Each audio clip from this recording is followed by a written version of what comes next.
Good afternoon. Welcome to the Midday Mull for Friday, the 5th of June. With Robert Murray McShane, we're reading through the prophet Isaiah, today the 37th chapter. Following on from yesterday, the king of Assyria is besieging Jerusalem. And in today's reading, he hears that the king of Egypt is marching out of Egypt. So he leaves Jerusalem to go and face him. And as he leaves Jerusalem, he sends a letter to the king, King Hezekiah. And in verse 10, say to Hezekiah, king of Judah, do not let the God you depend on deceive you. And he says, Jerusalem will not be given over into the hands of the king of Babylon. Surely you have heard what the kings of Assyria have done to all the countries, destroying them completely. And will you be different?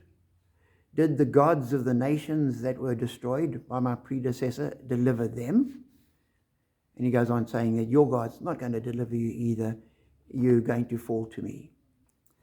So this letter of threat that Hezekiah gets.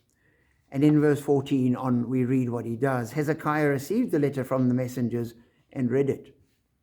Then he went up to the temple of the Lord and spread it out before the Lord.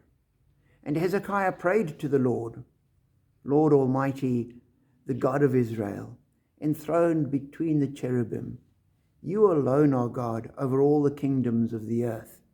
You have made heaven and earth. Give ear, Lord, and hear.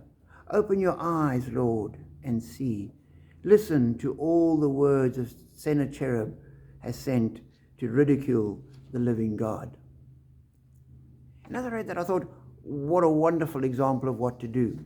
He goes to God, and God hears him, and he does deliver him. And the king of Assyria doesn't come and conquer Jerusalem. Indeed, the king of Assyria ends up going home and being assassinated there. So God's word to that king was fulfilled.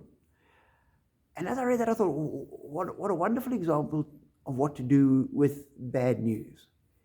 And in the same way that King Hezekiah receives bad news in the letter, we receive bad news in all sorts of ways.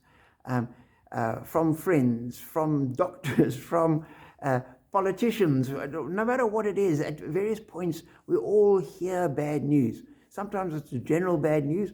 There's going to be no electricity for the next 48 hours. Or it might be personal bad news, something that has happened to me. Bank manager says you've run out of money, or whatever it might be. There's all these bits of bad news that we get. And Hezekiah takes the bad news and he goes to God. He lays it out before him and says, God, you're the only God there is. You're the God that rules. You're the God that reigns. See what this king is doing. And as he does that, God answers him. And we too, as we receive the bad news, can take it to God, lay it out before him, no matter what it is. And we can say to God, God, you know the bad news. You know me. You know what's going on. Lord, please intervene. God, be present in the situation.